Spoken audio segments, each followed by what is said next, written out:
Hello everyone, this is M4J here, and welcome to... Technically this is the Youthful Hatfield Town series, but I'm kind of doing this as like a tactics masterclass for Football Manager, or at least my version of a tactics masterclass for Football Manager. The tactic I'm going to show you here has been used by my Hatfield teams for the last 4 years, and works very, very well. I might as well get straight into it and show you what the actual tactic is. So today's video is a follow-on from what I was talking about in the last full episode, about using pace and power to my advantage, and also setting up different match plans to kind of complement the opposite. Well, not complement the opposition, to combat the opposition that I'm playing against. So this is my team I have here. It's my Hatfield team season 2023-24. Yes, I can read, honest. And as you can see, I've got these stats up at the side here. Now these are going to be useful, not quite right now, but a little bit later on, when I'm actually working on setting up different lineups, which is something I'll be doing today as well. First of all though, match plans. So right now I have this one match plan for the 4-2-3-1 tactic, and you know, it works quite well. But as you can see, there's quite a few things missing from here, and that's one of the things that I'm going to try and correct today. So if tactics aren't your thing, then it's totally fine if you don't watch this episode. If you skip to the next one, I totally understand that. But if you want to sort of hear a little bit more about my little trade secrets with Football Manager, how I get my teams to play so well, no matter what level I'm at, then you're in the right place, because I'm about to teach you. Now, originally I was going to just copy and paste this and then set it up, you know, to tweak it to what I want it to be. But I'm actually going to create a new one. And I'm going to call this 4-2-3-1, and I'm just going to do normal, because effectively this is going to be my new normal default tactic for when I'm playing 4-2-3-1. In fact, let's put an M4J in front of that, because if I upload it to the workshop, you want to know who made it. So the first thing, I'm going to add all of these scenarios. So drawing, winning by a goal, winning by 2 goals, winning by 3 goals, and I'm going to set them all up pretty much in order. So let's do drawing during the first half. Current tactic, that's absolutely fine. Mentality, let's go more positive, because I like my teams to play with a little bit of positivity, particularly when they're in default mode. Obviously if you're playing, say I'm in League 2 and I get to the FA Cup third round and I'm playing Man United at Old Trafford, you probably want to be a bit more defensive. But right now, let's go positive. Touchline instructions. So I want to go with shorter passing, not necessarily much shorter, but just shorter in general. Pass into space, give my players something to run onto. Work ball into the box. Play out of defence. They're the kind of 4 key ones for me when it comes to passing. So you don't want to be constantly pumping it down the line and having someone run onto it, but at the same time, you know, every now and then you do want to... So pass it into space literally means, it's like pressing the Y button on FIFA. You put it into an area where your player can then run onto it, so it's not always into feet. Play out of defence. Again, it's a risky strategy at this level. You don't necessarily want to be constantly playing out of defence. Sometimes you have players who don't have good composure or don't have good passing or vision, and they can end up giving the ball away. But I'm quite fortunate that I've got quite a good defence. It's probably the best defence I've ever had at this level, actually. And at the start of the season, before Sarpong Waidu left, it was even better. So I'm quite happy to let them play out defence and work the ball into the box. Now we do have Wilson up front, who is a good header, but because this is the normal strategy, and this will be the normal sort of lineup that goes with it, Wilson isn't the best player we have in the air who can play up front. So to work the ball into the box is basically, again, playing it into feet, doing what Arsenal do really, which is pass, pass, pass, rather than just whipping the ball in like, I don't know, Chelsea might do, for example. We don't have Giroud, that's the thing. We don't have Giroud. Maybe one day. So they're the kind of key ones here. Now in terms of the crosses, I kind of like to do whipped crosses. Because for me, whipped crosses is when you really hit it with power, and at that point you just have to glance it and it goes in. Low crosses are kind of handy, but they're really easy to defend against at lower league levels, because you just basically put your foot in front of it and you stop it. Floated crosses, you need someone who's good in the air for that, and we just don't have that. So whipped crosses, they tend to work well for me. Run at defence as well, because again, nothing scares a non-league defender more than having someone who actually wants to take them on.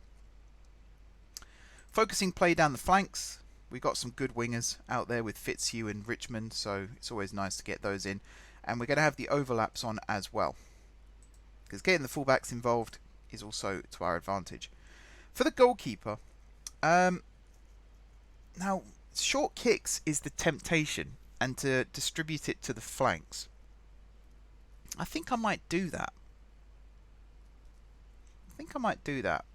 So we'll do take short kicks, and we'll distribute to flanks. And what that basically means, you can roll it out to your fullbacks, or you can just kick it out, or you can absolutely punt it, which is where it says, take long kicks, distribute over opposition defence. That's when you're in the 90th minute, you're 2-1 down, and you've given up all hope of playing football, and you're just starting to play rugby at that point, hoping that something happens. But I like short kicks and flanks, because we got a goalkeeper who's pretty accurate. So little dinks out to Richmond and Fitzhugh, it's not the worst thing in the world. We could, of course, do distribute to fullbacks, but I think with fullbacks it's kind of more predictable. If you suddenly dink it over the first line of midfield into the halfway line, it shakes it up a little bit more. And I think, again, the playmaker is predictable, because there'll always be someone marking the playmaker. We want to distribute quickly, because I like my teams to play with quite a high tempo. You can slow the pace down towards the end of matches, and we will be doing that in a minute. But yeah, to distribute quickly, so as soon as the keeper gets the ball in his hands, one of Pickford's good qualities, and there aren't many at the moment, but one of his good qualities is as soon as he catches the ball, he's always looking to get rid of it as quick as he can.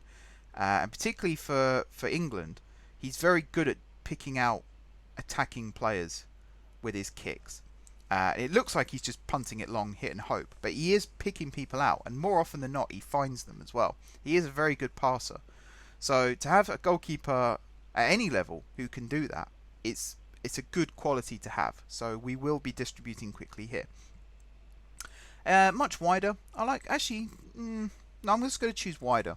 I don't want them to be getting white paint on their boots, running along the touchline necessarily, but I don't like narrow. Even when you're sort of working it into the box, I don't like narrow. I like it with a little bit of width. You want to kind of throw the defence off. So when you've got a striker up front who's not the best header of the ball, they're going to be expecting these low crosses and, passing it into the box. So if you suddenly go out wide and then do cross one in, it kind of catches them off guard a little bit. We also want a slightly higher defensive line. I don't think we're going to go all out offside trap or anything, but to have that higher defensive line, you're basically trying to win the ball back as high up the field as possible. And along with that, a much higher line of engagement. So it's a bit like everyone sort of says this is Klopp's tactic, the G-Gen press. I don't think he invented it or pioneered it. I'm pretty sure it existed before. Guardiola at Barcelona used to have a 6-second rule. So every time you lost the ball, you had 6 seconds to win it back. Otherwise, you'd then drop back into your shape. And that's why you have these clips of Barcelona back in the day where they would lose the ball and then 6 players would just swarm around the ball. And they nearly always won it back because of that. Again, how do you combat that? Because, the guy with the ball, he could pick out a pass in theory. But when you've got 6 players blocking all angles, what do? You could lump it forward. You'll probably lose it because they had PK and Puyol back then. They won every header known to man. It's a really tricky one. It is a really tricky one. We'll get stuck in because we are still non-league. We might change that to stay on feet as we get into the Football League. Tighter marking I tend to avoid because you get spun a lot easier, and that is something that happens to me a lot. That's one of the things I concede a lot from. So I'm not going to use that, nor am I going to use the offside trap. I am going to do much higher pressing intensity though, because we've got players with good stamina and good pace out there at the moment. So to have that in our locker would be really, really handy. Prevent short goalkeeper distribution as well. So we stop the goalkeeper from being able to roll it out to one of the fullbacks or defenders, for example. We're going to defend wider because I do want to stop crosses coming in. So the best way to do that is to cut it out at source. And when we lose the ball, I think at this point we're going to regroup to start with, and then when we do win it back, we're going to counter. And that's kind of our little secret weapon, the old counter attack. Now, when we do the attacking one, I'm going to set this to counter press, which is the G-Gen press that some people talk about, where as soon as you lose the ball, everyone goes forward and tries to win it back. The higher up the pitch you can win the ball back, the more chance you are, the more chance you'll have of scoring a counter-attacking goal. We're going to go with a much higher tempo. Actually, no. Again, let's not use the muches here. Let's just go with the higher tempo. We don't want to go all out from the get-go, because this is the default one, of course. And I want my players to be a bit more expressive as well, because I think that is always going to be good. So that's that one set up. Now I'm going to do drawing for the second half. For the second... Actually, I'm going to set this up differently. So between the 45th and 70th minutes, I'm going to go a little bit more attacking. Or am I? Yeah, okay, we'll stick with positive for now. But for the passing, we're going to go more direct to begin with. So we've done shorter in the past, now we're going to do a little bit more direct. We're no longer going to pass, we're no longer going to work the ball into the box, we're going to start doing crosses at this point, because clearly working it into the box wasn't working. We are continuing to play out of defence though, and we are going to pass into space too, because again, we have those pacey players. We're going to start hitting early crosses. That is a good way to catch players out, is to hit the ball from, say, even the halfway line. You can sort of whip one in. David Beckham was notorious for that, and I'm not saying we have a Beckham in our team, because believe me, we don't. But it's nice to have a player who can cross it from a little bit deeper. And you can even set up your players as individuals to be able to do that as well. So it's a good tactic to have. We're going to continue to whip the crosses, because, you know, a little bit of power always helps.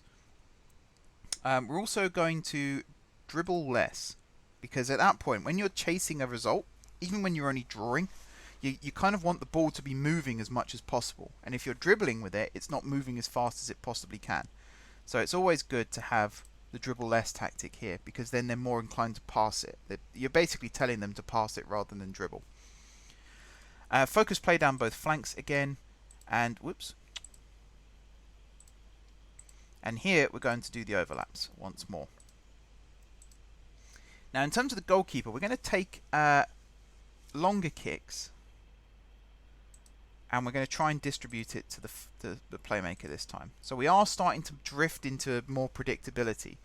But when you've spent the entire first half distributing it to the flanks, it almost becomes predictable that the flanks would be your option. So for you to then suddenly knock it into the playmaker, sometimes they will still mark the playmaker, of course, because he is your most dangerous player. But it's just shaking things up a little bit and making it harder to know what your opposition is doing. We are going to go much wider now, because we are looking to cross the ball in, so you kind of want that extra yard of space out wide. And we are going to stick with the higher defensive line. We're going to keep with the much higher line of engagement, because again, winning the ball back as quick as possible is always good. We're going to keep getting stuck in, because we are, again, a non-league team. Now, we're going to use tighter marking for this one, because again, it's to do with winning the ball back. You might get spun, but if you cover it a little bit better. So when you're 0-0 in the first half, you really don't want to go a goal down. But if you're 0-0 in the second half, particularly up to the 70th minute, you get to the point where you just want to score. You're less focused about defending and you're more focused on attacking, because you've shown in the first half that you can't score, but also they can't score. So if you then start going more attacking, you've got to focus more on what you're doing than what the opposition's doing. If they then counter that and counter it well, then you might have a backup plan. But right now, when I'm setting this up, I'm not fussed about what they do. I only care about what we do. And if we're still drawing in the 70th minute, then we need to change something. Otherwise, we're not going to win anything, are we? Just realised I've got the music thing up. Let me turn that off as well, so you guys can actually... I don't think I had music playing, did I? No, that's from last episode still. Again, if you've watched that, you'll know. So now for pressing intensity, we're going to go with the higher one. We're not ready to turn the offside trap on just yet. That will come a little bit later. And here we're going to defend a little bit narrower, because we don't mind crosses coming in. If we've got players like Ekpyong and Wilkinson who are both really good in the air, at this point we can let crosses come in, because you can start a counter-attack from a good defensive header. And that's what we're focused on now. We're going to do counter-press here as well when we lose the ball, and we're also going to do counter-attack when we win the ball. At this point it's all about countering, getting the pace in the team and really going for it. Much higher tempo, as per. And I think here we're going to stick with discipline to begin with. Because, yeah, it's all about... As much as you want to counter-attack and be quite expressive, you also don't want to lose the ball when you're counter-attacking, because you put yourself in a bit more of a fragile position. Now, in the first half, I've done the opposite of that, but again, it's the first half. So although you don't want to go a goal down in the first half, but you have more time in the first half, and you can keep with your expressive play and get back into the game. Whereas if you're defending in the second half and trying not to lose when you're drawing, you kind of want to be a little bit more level-headed, particularly if you're doing risky strats like higher defensive line and higher line of engagement and things like that. I'm also going to set them to play for set pieces. You normally do this when you're winning and you just want to see the game out. But we have very, very good set piece takers. We've got Vincent, who has the highest assist record in the league. We've also got players like Fitzhugh and Carter, who know how to take free kicks and corners as well. So playing for set pieces is a really good way to set up an attacking opportunity for us. So I'm going to include that in this strat here. So I'm now going to set up the drawing between the 70th and 75th minute. I wish there was a 70th to 85th minute. Actually, do you know what I'm going to do? I'm going to do 70th to 90 and then just do an 85th to 90. Now here, if we're still drawing, clearly the tactic isn't working. So at this point, we're going to go very attacking. We're also going to start going a little bit more direct again. So we're not going to do much more. We're just going to do a little bit more still. So a bit like what we did before. We're no longer going to pass it into space though. We're also not going to work the ball into the box, and we're not going to play out of defence. At this point, it's just about the attack. We're going to hit early crosses, as per. We're going to whip them in, as per. We're going to dribble less, and we're almost tempted to bring in shoot on sight. We're not going to do it just yet, though. That's going to wait a little bit longer. We're going to play down both flanks still. We're still going to do the overlaps, because we want to get the crosses in, and that's a really good way to do that. In terms of the kicks, though, we're going to take long kicks and we're going to try and get it to the target man. Now, the target man in this case is probably still going to be your striker, which in this case for us is Wilson, who isn't really a target man. But if we have Wootton out on the pitch by this point, he is our target man. So to have the tactic here, it will either kick it long to whoever's there, or it will focus it on the target man. So it's not a bad thing to have. We're going to distribute quickly as well, because again, we want to get the attacks going as fast as possible. We're going to go with the wider tactic. We're not going to go much wider here, just wider, which again counteracts what we did before with the slightly more attacking one. But at this point, you kind of want the ball in the central channels a little bit more. So when you cross it in, you're kind of crossing it between the goalposts rather than into an area of the box. Because again, any touch at that point and it goes in. So you want to put it within certain areas of the pitch, let's say. We're going to go with the much higher defensive line here, because at this point it is, all hands on deck, everyone bomb forward. I keep saying the word again. I do apologise for that. Much higher line of engagement. Get stuck in, because we're non-league.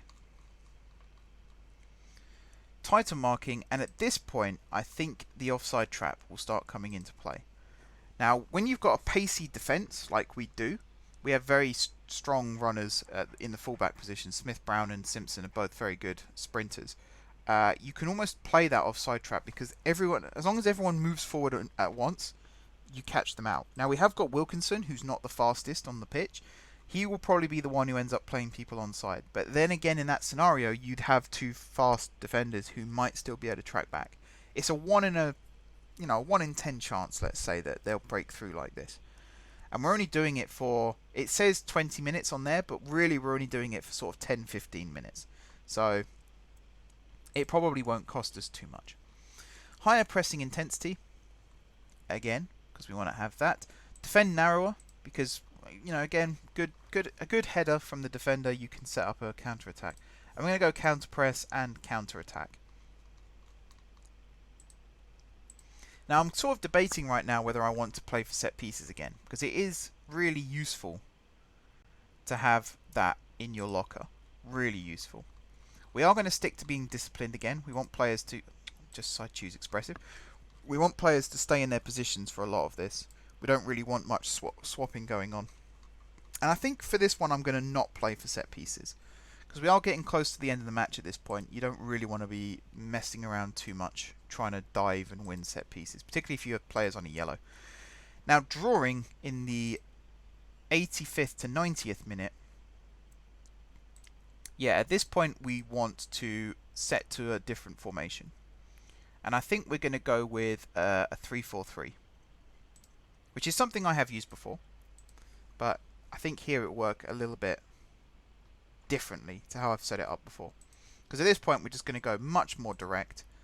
I'm not even going to set up everything here. I'm just going to set up the key ones. Because this is a very unlikely chance of happening. So it's going to be much more direct. Hit early crosses. We're going to whip them. We're going to shoot on sight. I don't even care about dribbling and stuff like that. I'm not going to be bothered about that. We're going to focus play through the middle. And we're going to set up underlaps. This is kind of the Sheffield United style of play. Well, actually, they play with a wide mentality, but then have underlaps. So their centre-backs actually underlap their wing-backs, which is something you don't see very often in any league anywhere in the world. We're going to take long kicks, and we're going to distribute over the opposition defence. Now, I haven't tested Robertson's kicking yet. I've not really seen much of it. But Andre Jr., who was our keeper previously, he had quite a long kick on him, and he could kick it over the opposition defence. So I'm hoping that Robertson can too. I kind of want to go with a wider system here. Although I could just remove that completely and just let them play how they want in terms of that. The much higher defensive line, that's going to be a useful one. Actually, no, that's not going to be a useful one. Because we've got more players up front now, so you can go with a little bit more of a deeper defensive line. We'll go with a lower defensive line, because when you're in this position, you don't want to lose. As much as you want to win, you don't want to lose. Much higher line of engagement. Actually, again, I'm going to take that out. I'm just going to let them do their thing, because Wilson plays as a pressing forward, so he will naturally do that anyway. We are going to do counter press, and we are going to do counter attack. And we're going to stick to a higher tempo. And I think everything else, I'm just going to leave as is. And there we go. Now, there's a couple more things I do want to set up for for drawing. Defending. Extra time. First half of extra time, we're just going to go with a nice, balanced mentality. We're going to do shorter passing. Try and pass into space, work ball into the box. We're not going to play out of defence though. We are going to boot it out of defence because again you don't want to put yourself in a losing position. We're going to whip crosses. We're going to focus down the flanks. Overlap. Particularly on the right hand side. Smith Brown plays as a fullback on the left side, but Simpson plays as a wing back on the right side. Because Fitzhugh is an inside forward, so he tends to drift inside and opens up space on the flank. So having Simpson that can then run into that space is really, really useful. And again, I'll talk through the player tactics in a second once I've finished doing these match plans. I've just realised this is probably going to be quite a long video. We're going to roll it out, and I think we are going to roll it out to probably the centre back, and maybe the fullbacks. Maybe the fullbacks, because then they can turn and start running. I'm going to distribute quickly again. Because again, it's all about tempo. It's all about tempo. The players will probably be knackered at this point, but it's all about tempo. And I meant to set that to wider. And then we'll go with a higher defensive line. Again. Actually, no. No, we'll go with a lower defensive line. Because I literally just said you don't want to go a goal down at this point. We'll stick with a higher line of engagement. Not a much higher, just a higher. Because they're going to be knackered as well as us. So if you can force them into a mistake, then that's just as good. We're going to continue to get stuck in. We're always going to get stuck in at this level. Always. A higher pressing intensity. Not a much higher. Because again, we're a bit more relaxed at this point. We still play with a high tempo, but we're not as fussed about winning the ball back. So if you've taken them to extra time, then again, you've kind of sussed them out at that point. And it's more about what you're going to do to try and score rather than trying to stop them from scoring. We are going to prevent the short distribution though, because we're doing that. So we're going to try and stop them from doing that. If we lose the ball, so let's defend narrower as well, for the reasons that I said earlier. And then if we lose the ball, we're just going to hold shape. Sorry, no, we're going to regroup. If we win the ball, then we're going to counter. There we go. Much better. And then we're going to waste a little bit of time.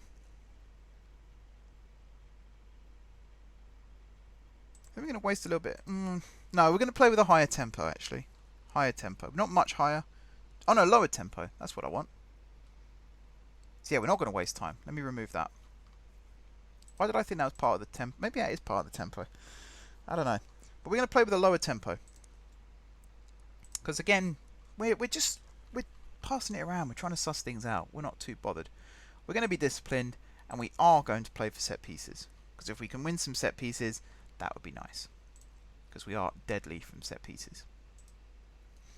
Now, during the second half of extra time, we're going to go a little bit crazier. And we're going to switch to the 4-2-4 wide system that I use. And we're going to go attacking. We're going to go more direct. We're going to pass into space. Whip crosses. Dribble less. Focus down the flanks. Overlaps on both sides. We're going to take long kicks and we're going to try and distribute it over the defence again. I hope they're playing a lot high line. Distribute quickly.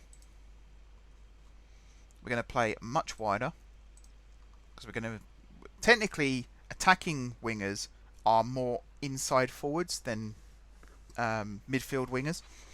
So if you have the 4 in midfield, the 2 wide players are going to be pushed out wider a little bit more because say you have a 3 attack midfield. You've got your central attacking midfielder who's one person. They tend to fill that middle area, and then you've got the 2 attacking midfielders, the wide players, who fill the excess area. Whereas if you've got 4 in midfield, you've got an extra man there, so you don't have to play as centrally when you're out wide.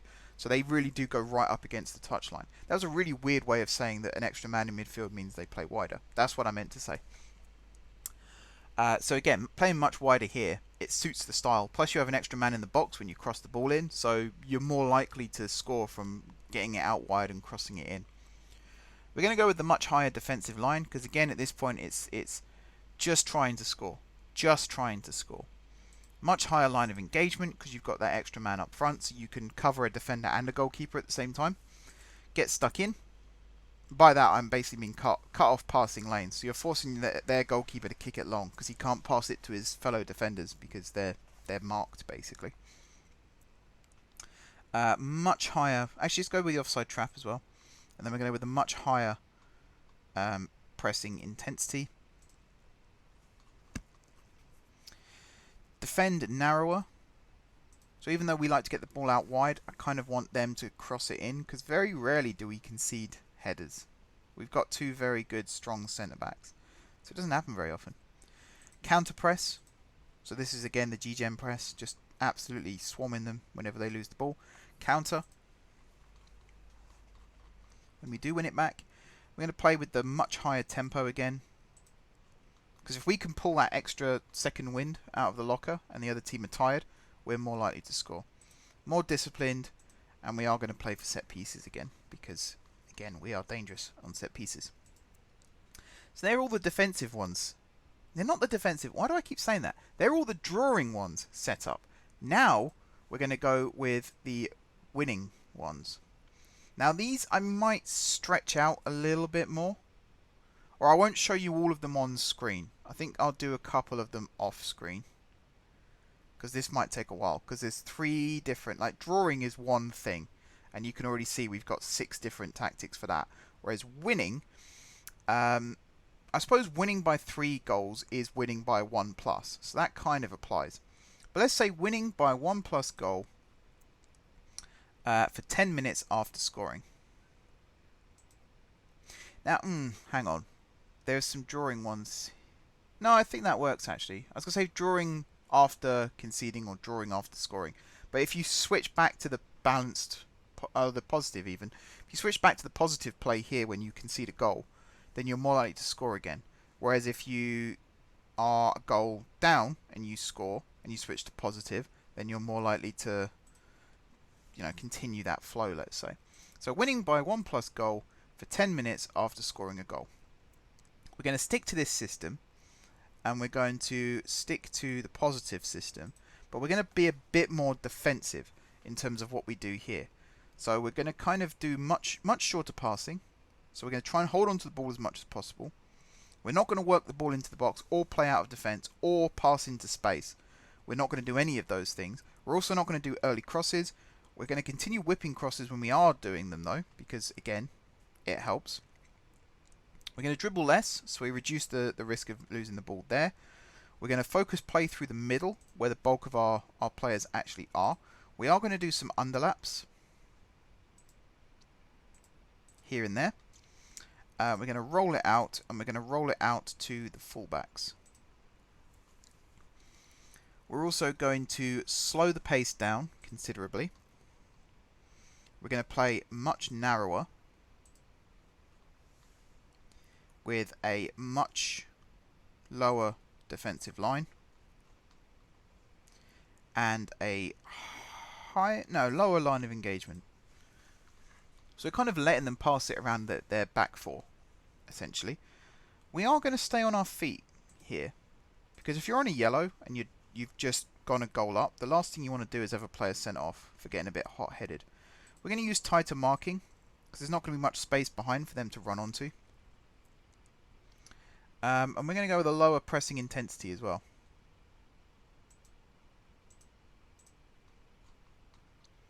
I think that works well for us.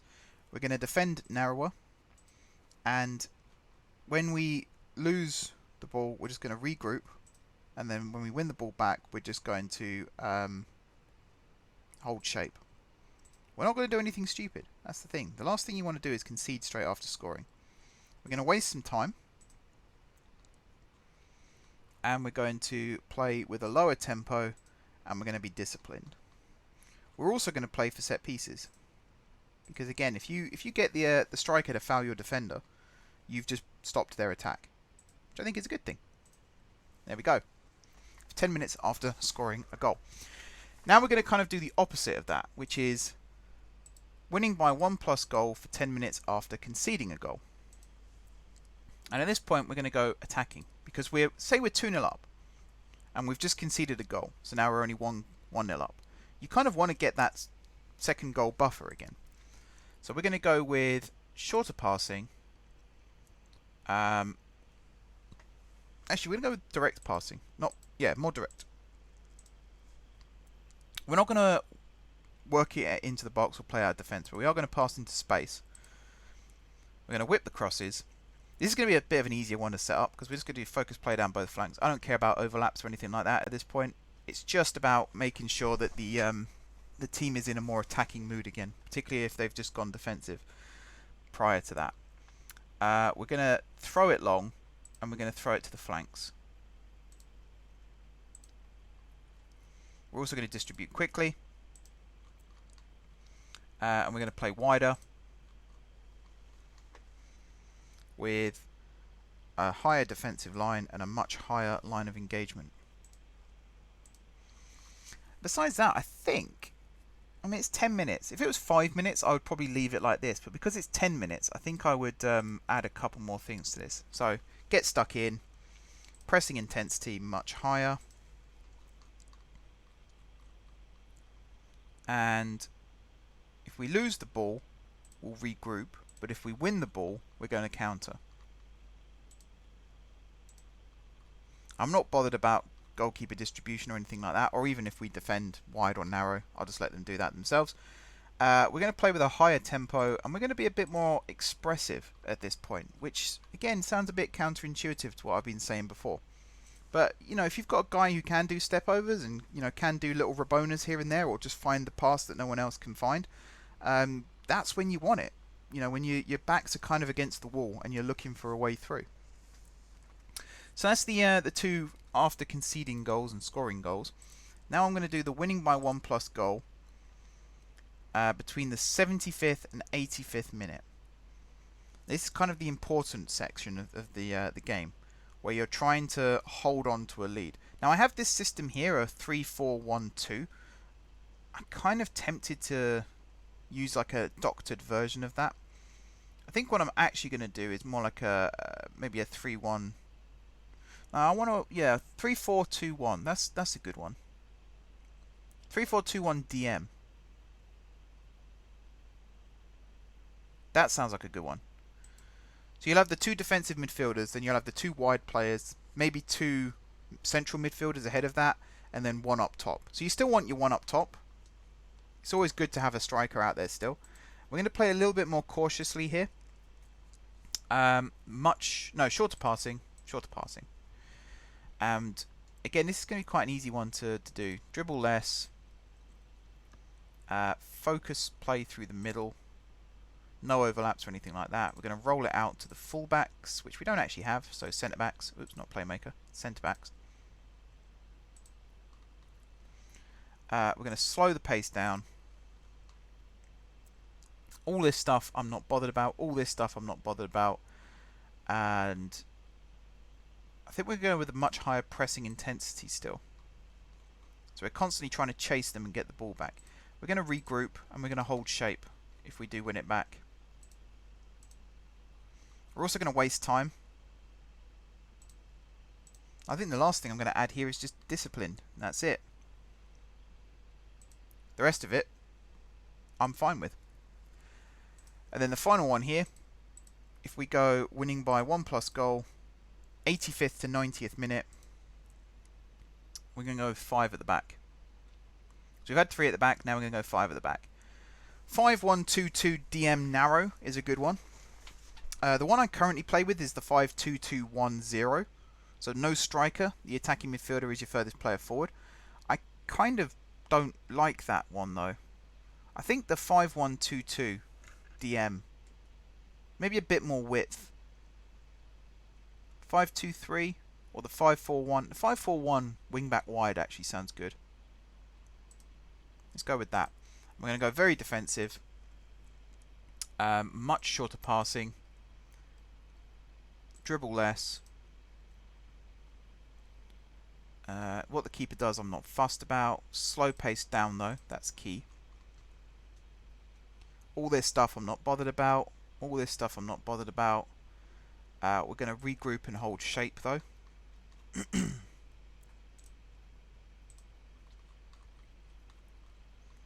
And I'm also going to waste much more time and be disciplined. So it's keeping it simple at this stage. You don't want to be giving the players too many instructions here, because you might confuse them, and that's the last thing you want to do.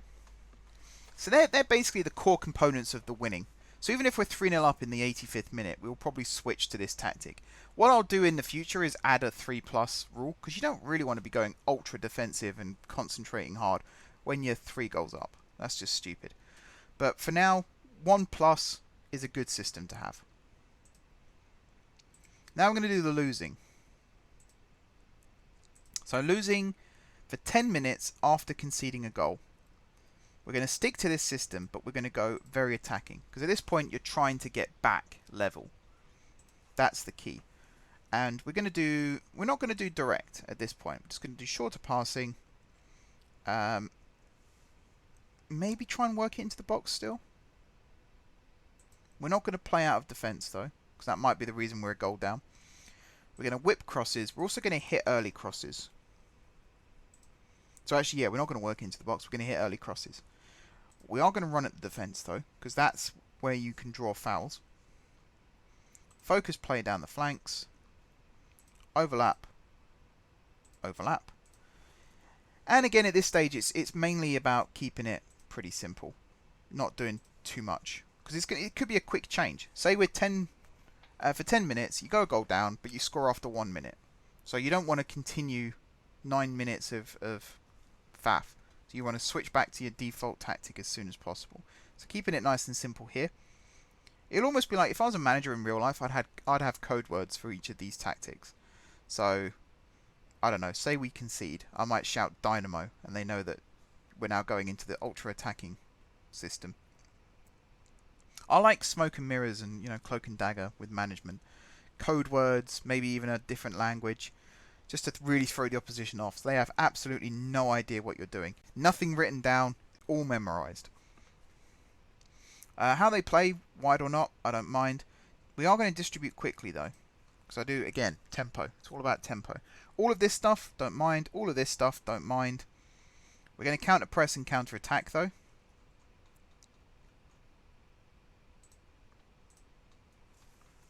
And again, we're just keeping it simple. We're keeping it simple with a much higher tempo. Done. Now, if we're losing by 1+ goal for the 75th to 85th minute, we're going to go a little bit more attacking. Not too much more. In fact, we're probably going to go to the 4-2-4 for this, and we're going to go to attacking. And we're going to do more direct, because we're going to have little and large up front, so that's where that comes into play. We're going to pass into space, try and get the runners going. We're going to whip it in and hit it early. We're going to dribble less, because it's going to be about passing, because again the ball moves faster than you do. Focus play down the flanks. Don't care about overlaps or anything like that. Don't care about what the keeper does as long as he does it quickly. Here we're going to go with a higher defensive line. That's kind of important. And a much higher line of engagement and a higher pressing intensity. Much higher pressing intensity.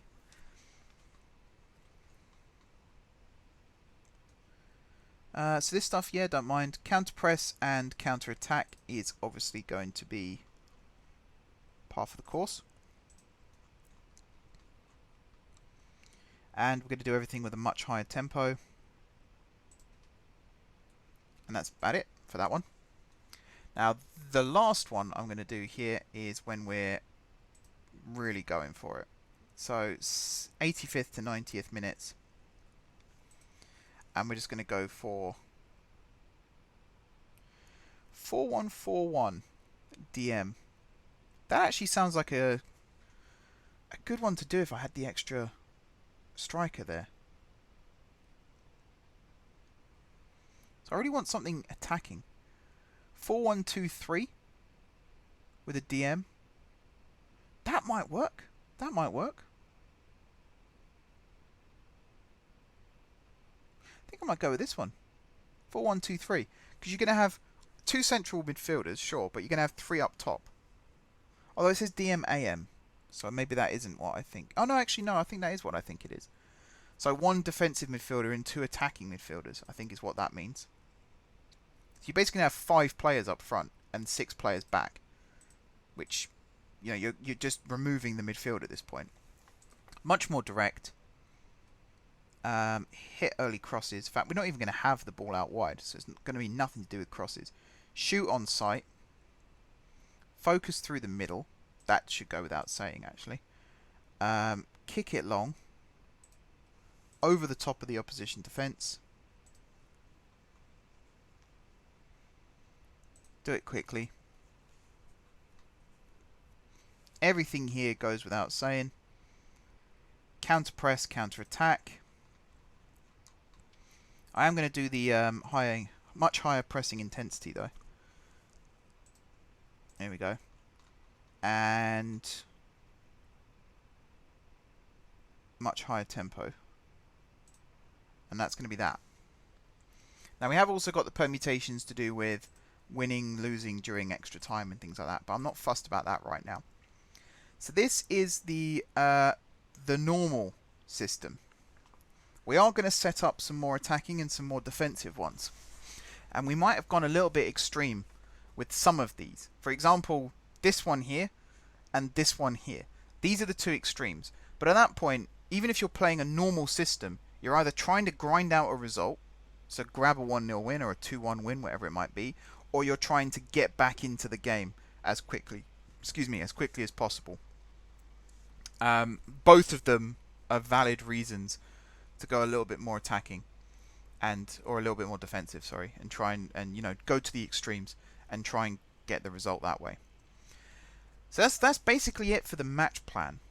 I'm going to replicate this for each of my 3 formations for the normal, and then I'm going to set up a more extreme version, like an attacking version and a pace version and a power version for each one as well. But I'm not going to do that here because I think you've seen enough of the match plans. To go back to the tactics for a second, this is where it becomes a little bit more interesting here. So at the moment, my midfield is a bit messed up at the moment because Willock is injured. So when he comes back, he'll be a bit more settled. But normally I have Vincent play as just a central midfielder set to attack. Carter will play here as an attacking midfielder, I think his position is. Well, if it isn't, it is now. Actually, advanced playmaker is a good one. And then Willock will play here as a more... What is his role there, actually? Oh, yeah, box to box. That's right. So the midfield itself is already quite attacking. But at the back here, we've got Wilkinson, who's a no-nonsense centre-back. So he'll just get rid of the ball as soon as possible. You've got Ekpyong, who's a bit more of a refined centre-back. He can dawdle with it a little bit. In fact, we conceded a goal recently because he dawdled with it a little too long.